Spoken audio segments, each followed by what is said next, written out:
Hi, this is Shambhavi. Welcome to my weekly podcast about spirituality, love, death, devotion, and waking up while living in a messy world.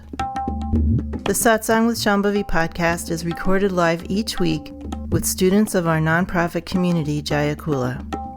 For more information and to find out about attending a satsang, visit jayakula.org. Thanks for listening. Much love to you, wherever and however you are.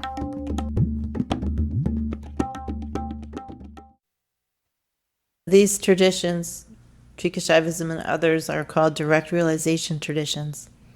And they tend to be a little more direct in terms of the relationship between you and the teacher.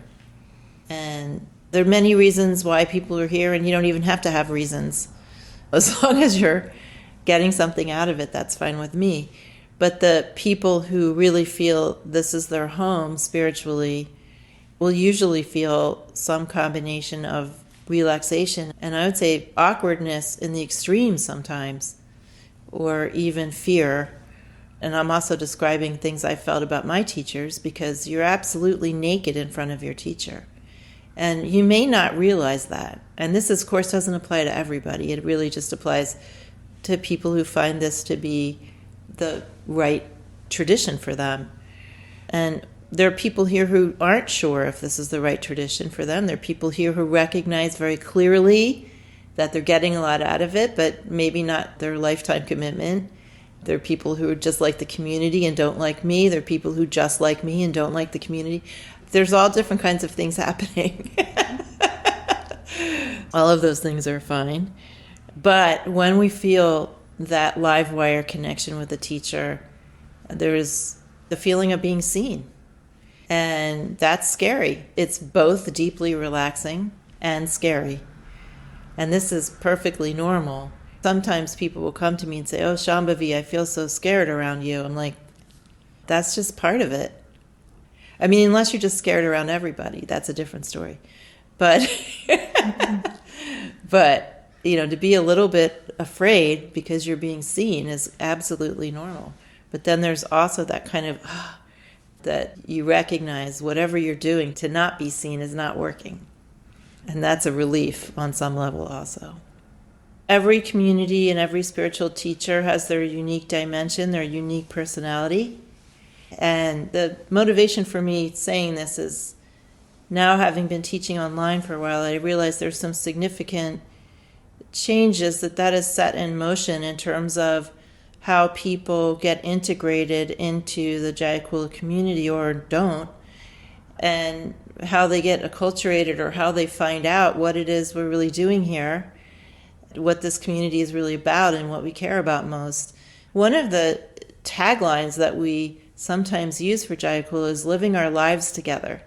And this is a really big part of Jaya Kula, that we're having some kind of more contemporary update on what is called a Guru Kula, meaning a group of people living somewhat close to their teacher and practicing together, but also going to the movies together and eating together and walking together and joking together and going to the hospital together and driving each other places together and helping people move things and do chores around the house together and running Jaya Kula together also.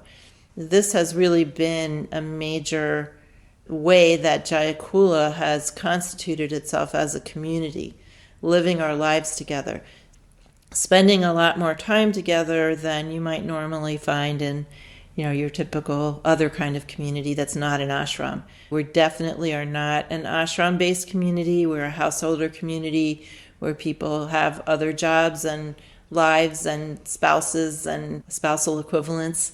So living our lives together is more like in a loose network, but really in community and in contact every day, which is pretty unusual. And we have a platform called Slack, where some of that contact happens between people that are not geographically close to me.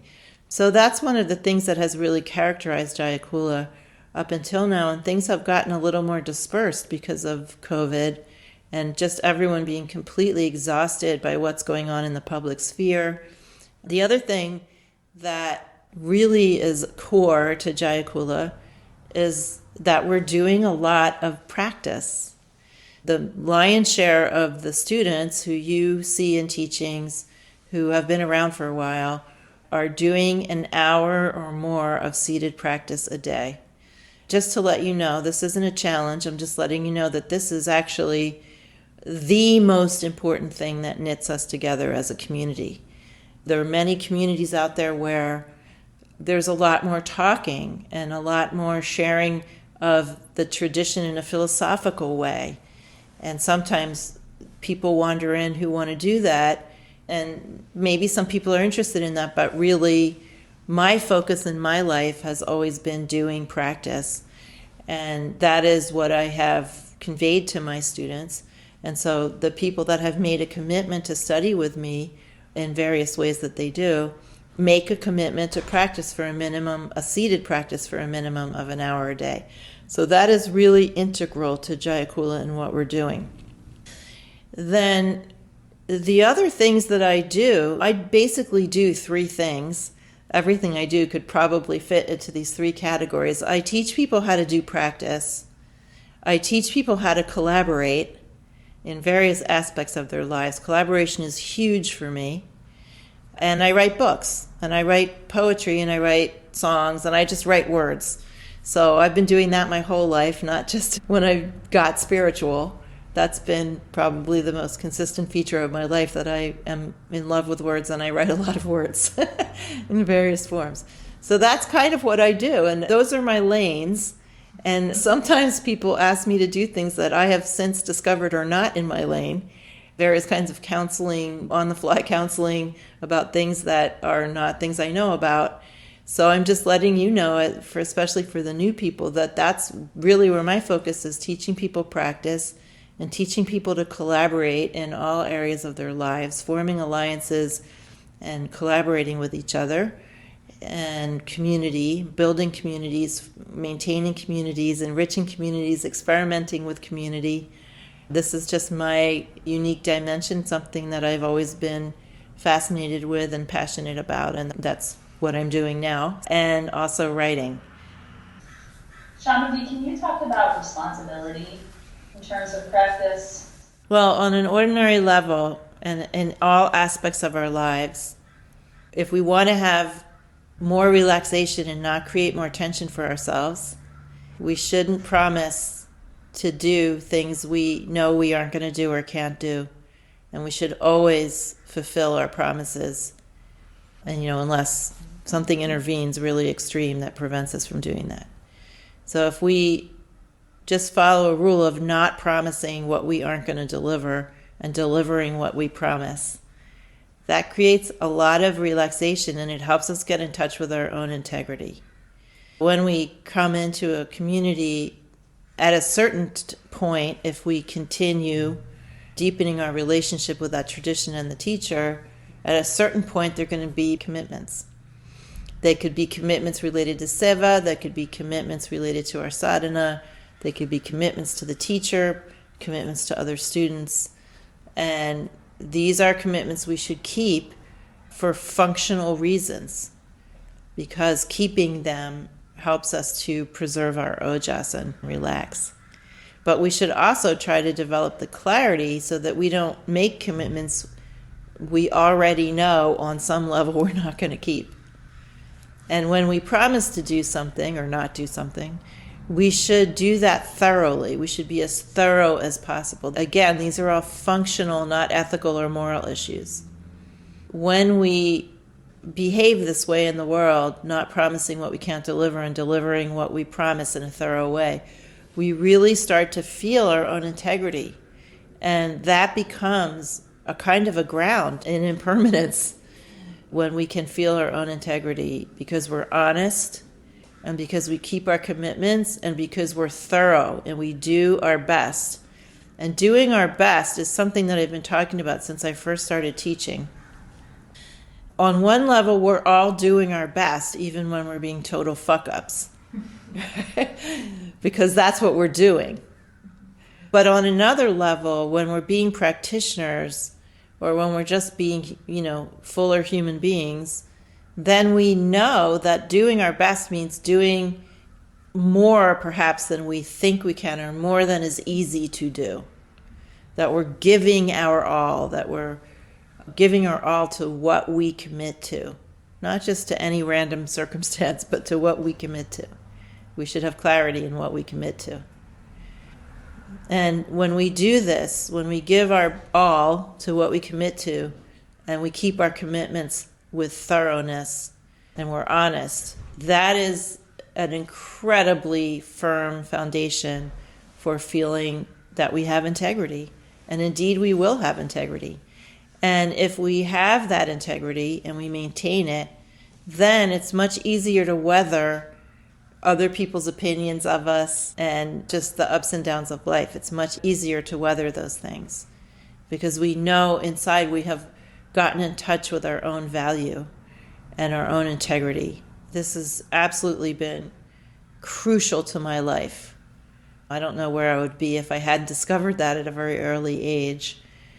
When I was in a very contested situation, I was doing tenant organizing, and often the only white person and only Jewish person, although I didn't identify as being Jewish, but the people I was working with identified me as being Jewish. So, where I often had a lot of misogyny thrown at me, or where people were very suspicious of me because I was white, all those kinds of things were like swirling around in that circumstance of doing tenant organizing. And it was at that point, I was in my early 20s, when I first came upon this precept of don't promise what you can't deliver and deliver what you promise. I figured if with these people, if I always delivered what I promised, then I would have, a rock in the stream to stand on. And also a commitment to be honest. And I think those things have carried me through life in such a wonderful way. I don't know where I'd be without those commitments. I've just been noticing lately a few little patterns that come up inside of me where my desire to work with them is not that strong. And I guess I just wondered how to work with that. Yeah, welcome to the club. So basically what that means is that you're getting pleasure out of them and you don't want to give the pleasure up. Think about or meditate on or contemplate what pleasure you're getting out of those patterns. And then also, after you identify that, identify what you are paying for that pleasure, what you are paying out, what you are losing, what you are giving away, or what you are cutting yourself off from to have that pleasure. Because the pleasures that we derive from our karmic habit patterns are compelling, but they're pretty minor pleasures, a lot of them. There's pain, but there's always pleasure mixed in there. Otherwise, if there wasn't pleasure, you'd give it up in a moment. It would be gone. Actually, you have to desire for something to go away. So if we're just working with things, it doesn't really work. We can only apply different techniques or strategies that we call working with something if the whole thing is being motivated by a desire. So if you recognize what you're giving up to have that minor pleasure, then it might help you to develop more desire. But there's also another idea, which is that things just fall away in due time. If we're doing sadhana every day, I don't mean things fall away in due time if we're not doing anything to change our energy in our body and our mind, and we're just going along without any other support, just reinforcing those karmic grooves, something will fall away. You will die in that condition. But if we want the pattern to fall away and we still want to be here, then we need to be doing something. And of course, what I do is I do sadhana. That's what I found that works. One can have the attitude that, okay, I'm going to do my sadhana every day with as much sincerity and consistency as I can muster, and come what may, just let the process proceed.